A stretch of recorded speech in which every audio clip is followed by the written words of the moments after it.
que vio cómo sucedía y no pudo detenerlo. Vio su matrimonio deshacerse poco a poco como una construcción que nadie mantenía. Vio a sus amigos desaparecer tras la separación, uno a uno, sin que nadie tuviera que explicar por qué.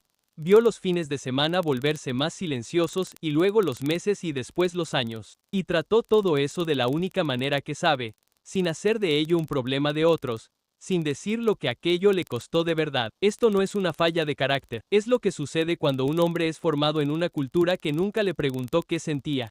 Él no eligió los valores que lleva, los absorbió. Así es como funciona cuando eres niño. No te sientas a decidir qué tipo de hombre vas a ser, lo aprendes en el aire, en la forma en que tu padre se mueve por el mundo, en lo que fue recompensado y en lo que fue castigado. Y las instrucciones en Brasil son antiguas, están grabadas a fondo y son claras. Sé fuerte, no llores, no te quejes, mantén, resuélvelo, apáñatelas, y a cambio, el sistema te dará lo que mereces. Estabilidad, una casa, reconocimiento, alguien en casa cuando vuelvas.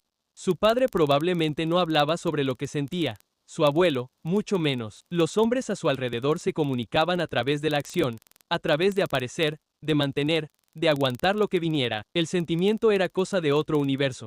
Desde temprano aprendió el precio de la vulnerabilidad, así que se cerró, y se volvió muy bueno en eso, tan bueno que, cuando llegó a los 35 años, casi había olvidado que existía otra forma de ser. Hay algo específico sobre la manera en que el hombre brasileño absorbió este conjunto de reglas. No es solo el machismo cultural, que es real y documentado, es también la capa económica que se mezcla con todo esto. En Brasil, probar competencia financiera nunca fue una cuestión de estatus, fue supervivencia, de no dejar a la familia pasar hambre, de no ser el hombre que falló en lo único que se esperaba de él. La presión no era solo social, era existencial.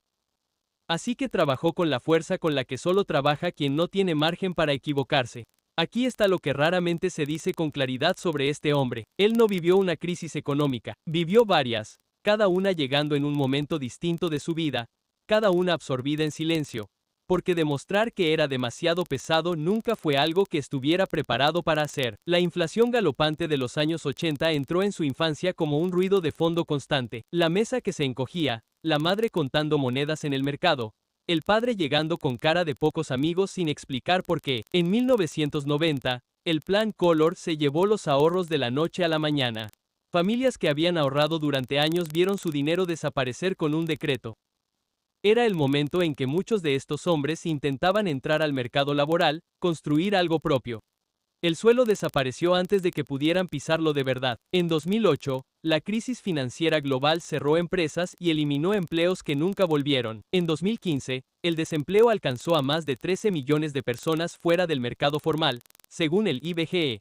Muchos de estos hombres tenían entre 40 y 50 años, demasiado viejos para ser contratados, demasiado jóvenes para jubilarse. Y entonces llegó 2020, cada crisis sobrevivida, cada golpe absorbido, sin hacer ruido, porque ese era el trato. Y aquí está lo que produce esta acumulación. Cada vez que se sostiene por fuera mientras algo se rompe por dentro, el espacio entre quien muestra al mundo y quien de hecho vive dentro de él se hace un poco más grande. Con el tiempo, ese espacio se convierte en un abismo, y cruzar ese abismo requeriría un lenguaje que nadie le enseñó jamás.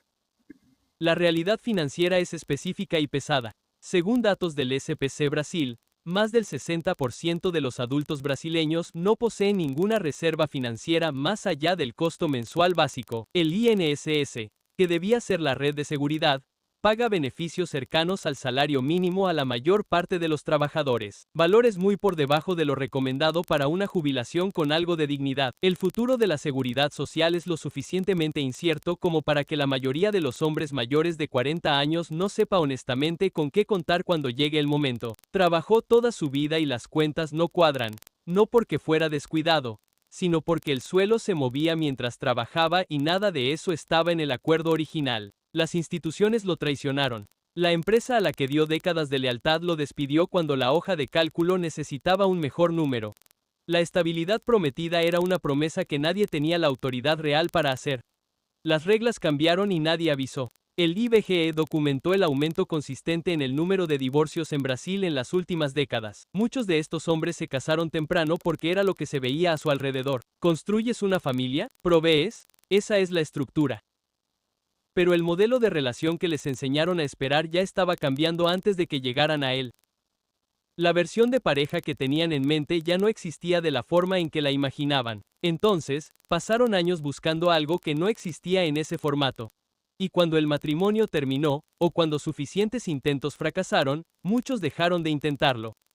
No con amargura, no dramáticamente. Decidieron silenciosamente que reconstruir una familia no era algo que harían.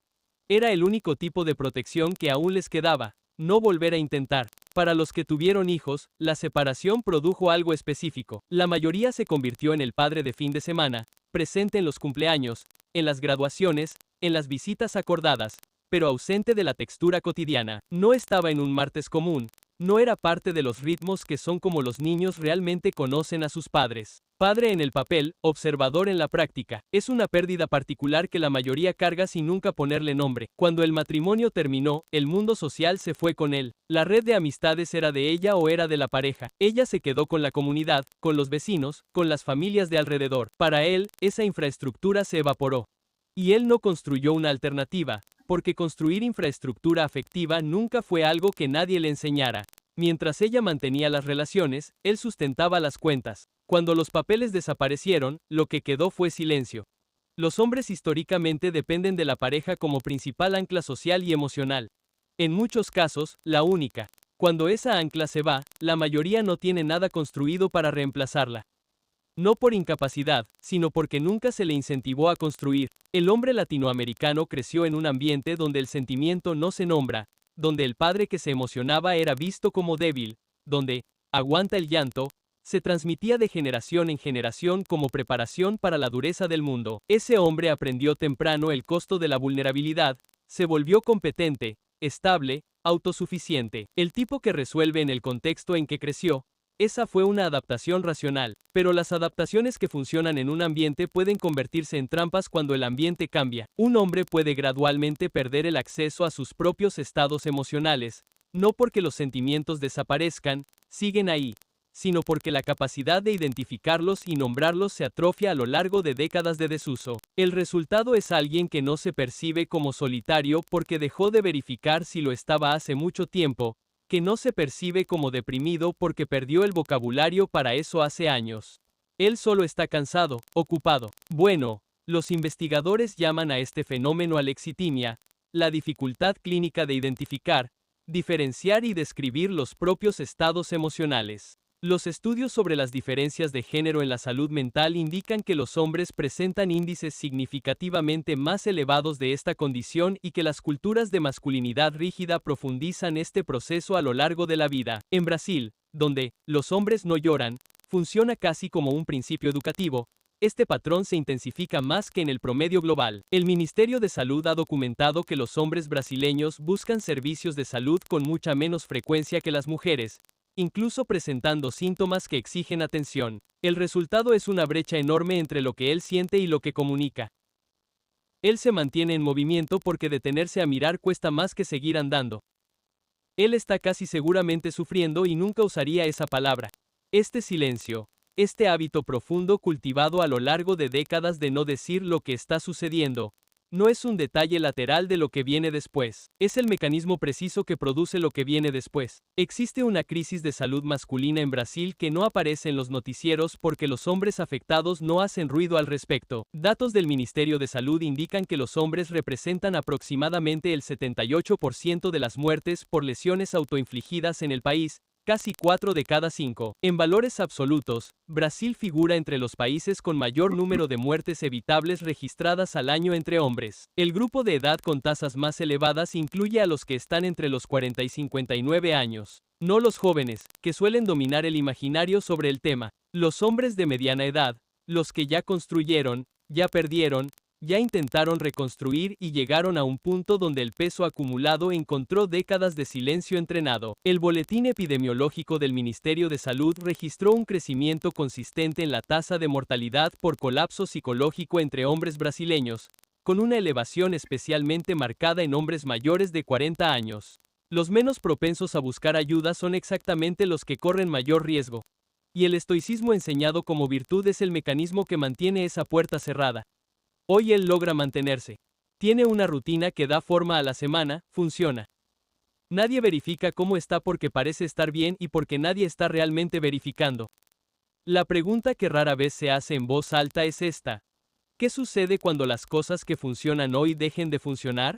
Hoy él tiene 50 y tantos años, pero la cuestión no es cómo están las cosas ahora, es cómo estarán a los 70, cuando el cuerpo se vuelva menos cooperativo, cuando la rutina comience a necesitar apoyo externo. ¿Quién lo lleva al hospital a las 3 de la mañana? ¿Quién se da cuenta cuando no contesta durante 4 días? ¿Quién guarda en su memoria el historial de sus condiciones médicas? ¿Quién es el contacto de emergencia? ¿Quién se sienta con él? Los hombres de la generación anterior, en su mayoría, tuvieron compañeras que se encargaron de todo eso: consultas, medicamentos, agendas, emergencias, los miles de tareas invisibles que constituyen una vida organizada. Para el hombre que está solo hoy, ese sistema no existe. Él no construyó nada equivalente y la mayoría aún no ha enfrentado el hecho de que necesita hacerlo antes de que sea demasiado tarde. Datos del IBGE muestran que los hogares unipersonales en Brasil crecen de forma consistente, con mayor aceleración entre los adultos mayores. El envejecimiento de la población brasileña es documentado y previsible, y el número de personas que llegan a la vejez sin nadie crece más rápido que cualquier respuesta institucional preparada para ello. Estudios publicados en revistas como PLOS Medicine indican que los hombres que viven solos tienen un riesgo de mortalidad significativamente mayor que los que viven acompañados, no por una enfermedad específica, sino por el efecto acumulado de que nadie note, nadie intervenga, nadie esté presente. La Organización Mundial de la Salud clasificó el aislamiento social como un problema de salud pública global, comparable en impacto al tabaquismo en años de vida perdidos. Esto no se dice para asustar, se dice porque la única manera de cambiar cómo se verá el invierno es verlo llegar mientras aún hay tiempo de hacer algo. No cura, no esperanza como concepto abstracto. Infraestructura. Los hombres brasileños construyen cosas, reparan antes de que se rompan. Entienden que una estructura no colapsa de repente.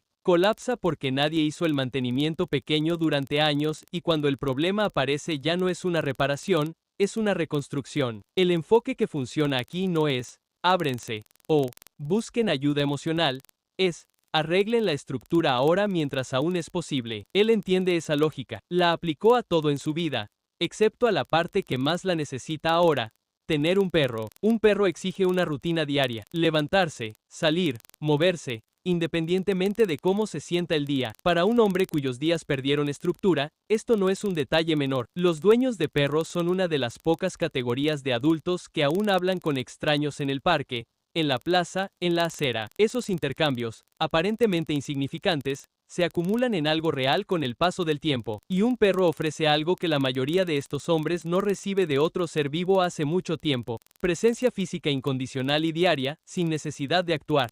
Solo un ser vivo genuinamente contento de que él exista, cada día, sin juicios. Para un hombre que pasó décadas diseñando su propia vida para no necesitar a nadie, este es el vínculo significativo de menor barrera disponible. Encontrar a otro hombre y hacer una actividad recurrente. No un grupo de apoyo, no terapia, no una aplicación. Los hombres conectan haciendo cosas lado a lado, en un silencio compartido a lo largo del tiempo. Encontrar a alguien a quien respetes. Elegir cualquier actividad. Agendarla de forma recurrente.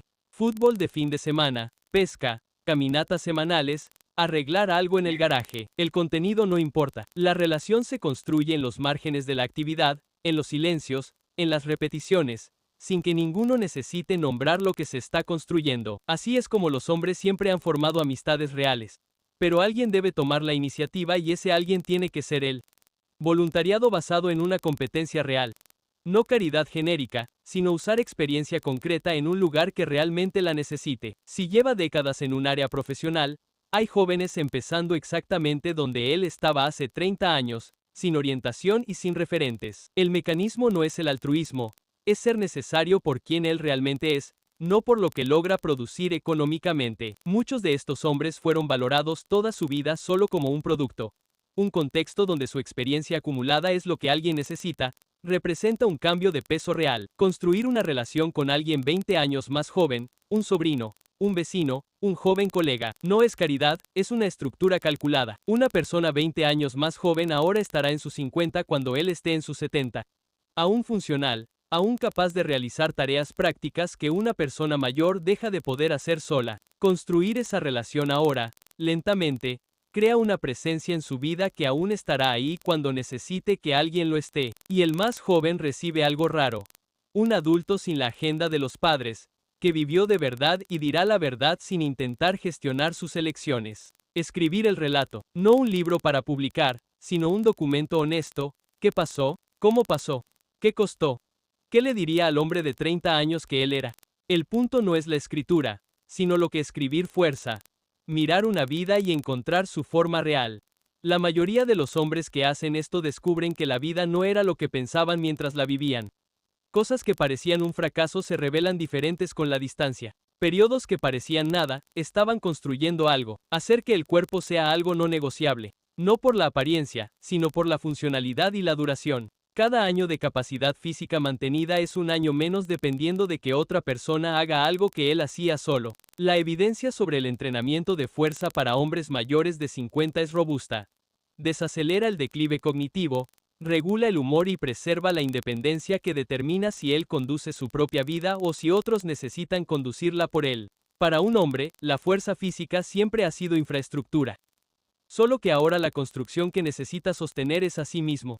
Nada de esto resuelve todo de una vez. Son movimientos estructurales que cambian cómo se ven realmente los próximos 20 años, si se inician ahora. Ninguno exige convertirse en una persona diferente. Todos exigen aparecer repetidamente para cosas que no ofrecen recompensa inmediata, algo que él ya sabe hacer. Lo hizo toda su vida adulta, apareció cuando no quería, sostuvo cuando estaba al límite. La cuestión es, si va a hacer esto por sí mismo, nadie vendrá a resolverlo. El sistema que debía amparar a estos hombres falló silenciosamente, o nunca fue tan sólido como parecía. El contrato cultural fue escrito por quienes creían en él, seguido por quienes confiaron en él y se deshizo por razones que nada tenían que ver con el esfuerzo o el carácter de quien lo cumplió. Él hizo las cosas correctas.